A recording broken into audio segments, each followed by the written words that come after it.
what was going on in your life right before you decided to reach out Hmm. to me via Okay, perfect. Facebook? Okay. So I was with the same person for 23 years, and I had somewhat recently gotten separated and divorced. And, in high school, because I was like, that was the last time I had to flirt with anybody in high school. Like, I had the party house. Like I was popular and I had all this stuff. Like, everything was automated for me already. And I didn't realize that that dynamic was what helped me prior to that. And now I got to like actually learn how to flirt with and talk and totally out of my element. Like, I'm not surrounded by a bunch of people that are like, hey, you're the man, that kind of thing. Like, I'm off on my own and I just felt like a fish out of water. And I'm sitting here thinking, like, I'm not a bad looking guy. Like, what the hell is going on here? Like, I'm seeing dudes that like have like pretty girls with them. I'm like, what is up with that? Like, Can I just why am ask, I struggling? can I just ask you when you said, what you said you're a fish out of water, what did that look like? What do you mean? I still had to get some of my confidence back, but I didn't know how to talk to women at all. Like, I was very, I think, awkward and very, I just didn't know how to talk to them. So I'm just sitting here thinking like they should be talking to me because that's what I was used to, right? Like, it was effortless. I didn't have to try before. Low confidence, not being able to talk to women, didn't know what to say to them anymore. Like because you'd had your party days where you're in college, Yeah. you had the party house, so you had women coming to you. Now you're divorced and you've been in a marriage, you've been out of the game, not talking to any women, and now you're like, fuck, what do I say? What do I do? Yeah. Yeah. Uh, Yeah. and so, so It was what? rough. Like just in comparison to that, where are you now? I mean, 100%. Like, everything that we kind of went through, is just from body language, from, you know, what to say, how much to say, and it's just kind of retooling things. And uh, like I got like other guys looking at me like, dude, how do you do it? And I'm just like, I don't know, man. Like, I just it just is what it is. Like, I know I've sent you some pictures of some of the girls I've talked to before, and like, yeah, I was at a yeah, like they just seem to gravitate towards me a little bit more. Like, I'm picking up on the signals, like the subtle signals, and So, I feel like I have a lot better idea what to do with that. so And you've gone from a position of not really knowing what to do, how to invite women into your life, how to create dating and relationships, to being the guy at social events where other men come and grab you in the corner and be like, "Hey man, how did you do that with that chick?" Like yeah, yeah, you've become yeah, that yeah, guy. yeah. I'm that guy. I've been called that guy. Like Wow, yeah, that's amazing. you're that guy. I was like, I'm that guy. So So yeah, what it's like you must have had to change a hell of a lot to go from where you were to that. What are the main things that you've had to either learn or change? maybe some of the things that how I thought about myself, like down to like real subtle things about how you talk to yourself, right? Bingo. And just realize that it starts out with your own internal conversation. And I think probably most people's problems are how they talk to themselves, and most of them don't even realize it. Just realize that, hey, you know what? You have instead of looking at it like it's a problem you have, now it's an opportunity you have to do something for yourself and say, you know what? I can change the direction of my lineage now. I can do this because I recognize what's happening. I can change my destiny because now I'm going to set my sail in a way that I want to have it set. I'm not going to worry about what happened to me because it's about how I'm responding now in my life. And then you feel like you're more in control. And when you're more in control, you're more relaxed. When you're more relaxed, you're more approachable. And when you're more approachable, then the things that you want to come to you will be, you're not going to push them away. What was happening for you? The tipping point that you were like, I can't just keep doing this on my own. I've got to book a call with Dan. I was a little anxious, and I had actually paid for it wasn't much, but I had paid for two other programs, but it was just like audio, like learning, and like it wasn't interactive like with me and you. Like, that made a huge difference. I knew I needed to do something different, and I just looked at myself. I was like, hey, I'm in my 40s right now. I wasn't comfortable with where I was at, and I knew that I needed some guidance and direction. And I was seeking that out. And I think, the universe or God or whatever brought us together at some point, and then you reached out to me. And after talking to you, I was like, I need to do this. Like, I need to do this regardless of what, you know, um, uh, you know, dealing with child support and alimony and some of these other things. Like I was really worried about like any expenses at all. And I just had to look at it and be like, this is an investment because this will, through this work that I'm going to do, it's going to put me in a better headspace to be able to on the back end do the things I need to do with my life. So it was really an investment, and I think it's really paid off. And That's amazing, man. And so, like in the last 12 months, you've shared some amazing stories about incredible experiences you had. I mean, you were having naked hot tub parties with young, like, and you were, there was all sorts of stuff happening. And then you met this beautiful girl called Harmony. And since embarking on your journey of working on yourself, man, when we first met, how's your life changed to this day? well, I just in general, I just feel a lot more self-confident, right? So like when I walk into a room, I got my shoulders back, I'm looking at everybody, and when I walk into a room, like, and I'm not trying to sound arrogant, but I just feel like I'm the fucking guy. Like when I walk through, like I'm the That's guy. that's exactly how you want to feel. And having that level of confidence and that vibe and that energy, what's the knock-on effects of that? What else is that impacting in your life? Where else is that helping you? Well, it just makes interactions a lot more effortless. People are more likely to approach you, and like the interactions are a lot more effortless. I just found out like 2 weeks ago, I was having a conversation with her. She's like, "Oh yeah, like you're the DILF at work." I was like, "What?" And and she's like, "Oh yeah, well, everyone talks about it." I was like, "Really?" If someone random asked you, what were the top three results that you got for yourself during the time that we worked together or that I helped you create, what would they be? My close rate's been pretty good. I mean, Close you rates know what I mean? improved. So you're getting you're you're able to turn meeting of women into sexual interactions. Yep. Yeah, that's been a little.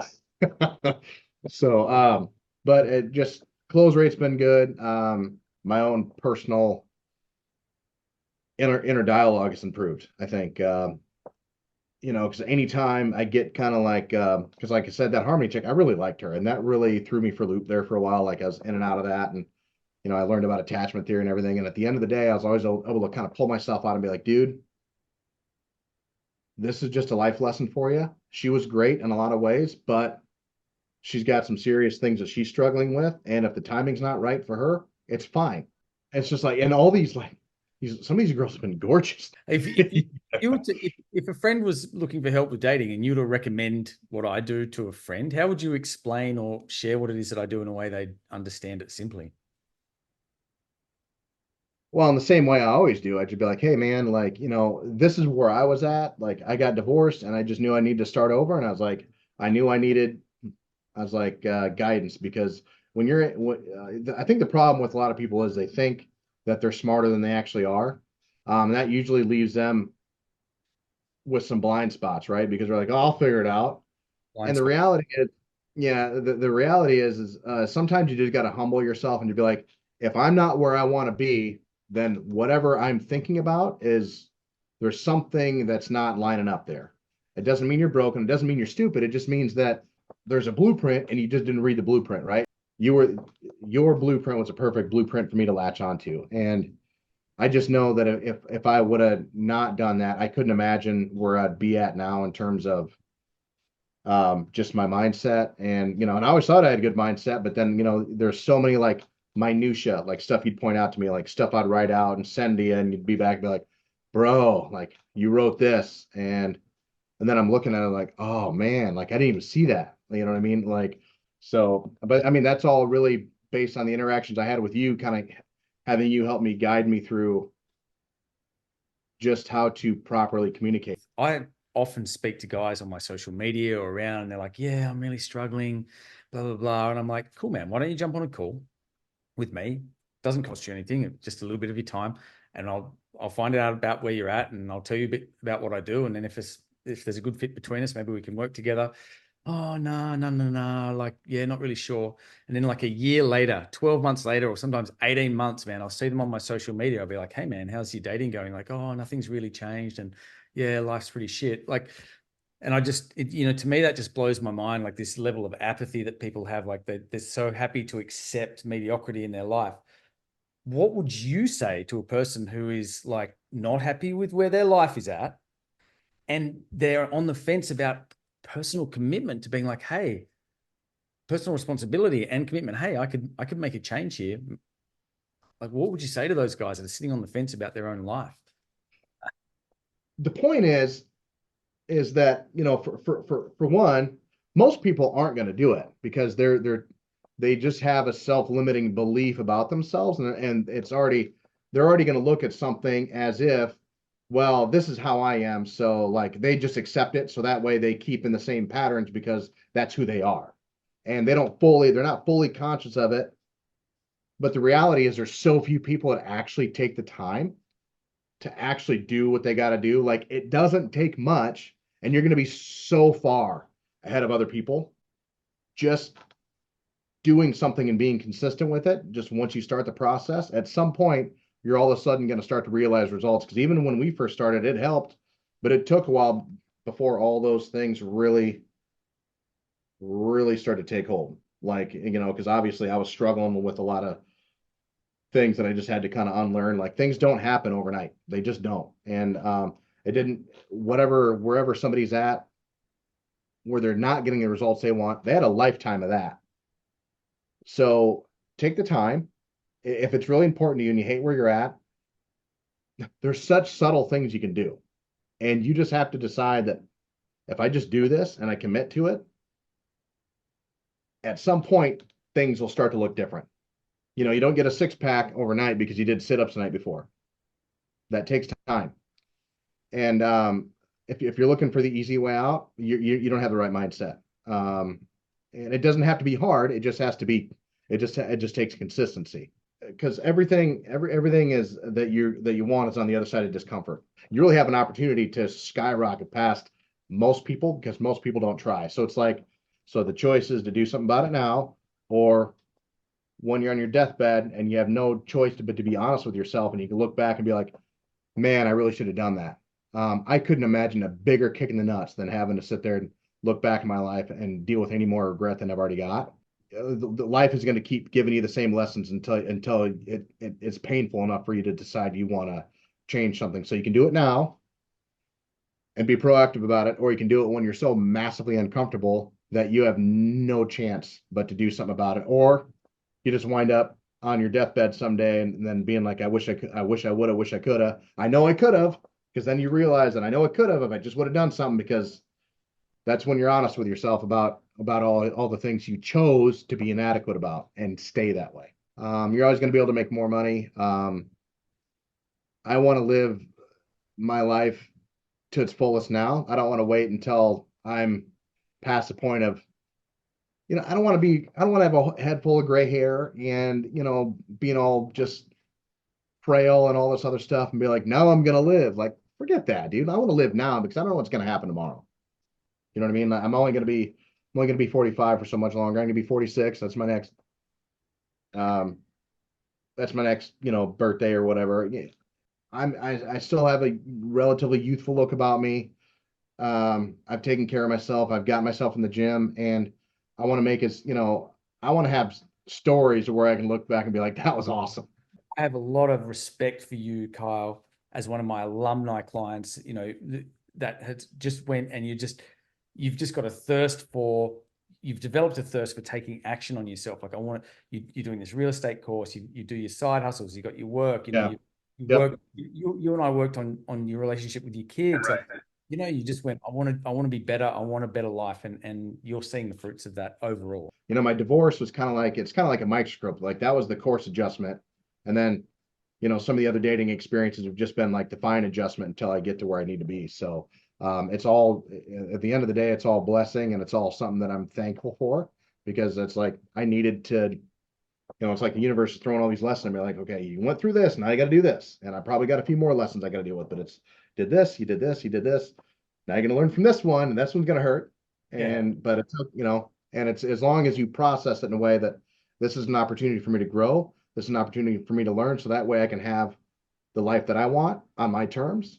I just still, sometimes I still pinch myself. I was like, did I really just with that person? Like, that chick was gorgeous. Yeah. Anyways, so like sometimes I kind of come back to the whole, like, am I really living this life right now? Like, did that really just happen? Like, I never thought in a million years. Like, I thought when I got divorced, I was like, oh my God, all these girls my age are, and I never thought in a million years, like, I'd have 20-year-old somethings like just oogling over me. Like, never would have thought that. And I actually, the girl that was telling me, well, that kind of spilled the beans that all the girls at work, refer to me as a DILF and they talk about me when I'm not there. She's like, yeah, you're way different now. And like when you got divorced, like you're that weird divorce guy. Now, like you're all different. And like, Kyle, I'm really happy to hear that you're making headway, man. I love it. It's been good to talk to you, and we should catch up more often. oh yeah, absolutely. Absolutely. I think about it quite a bit. And I thought about it the other day. I was like, I haven't talked to Dan in a while. So, but hey, look, I appreciate the hell out of you. And I wish it wasn't so expensive to fly to Australia because I'd come out and visit you. But I love you to death, brother. And the camaraderie that we have is something that I really hold dear. And I really appreciate everything that you've done for me. 100%. It's been good talking to you, Kyle. Thank you. All right. Well, hey, yeah, likewise, brother. I'll be in touch. So I appreciate you.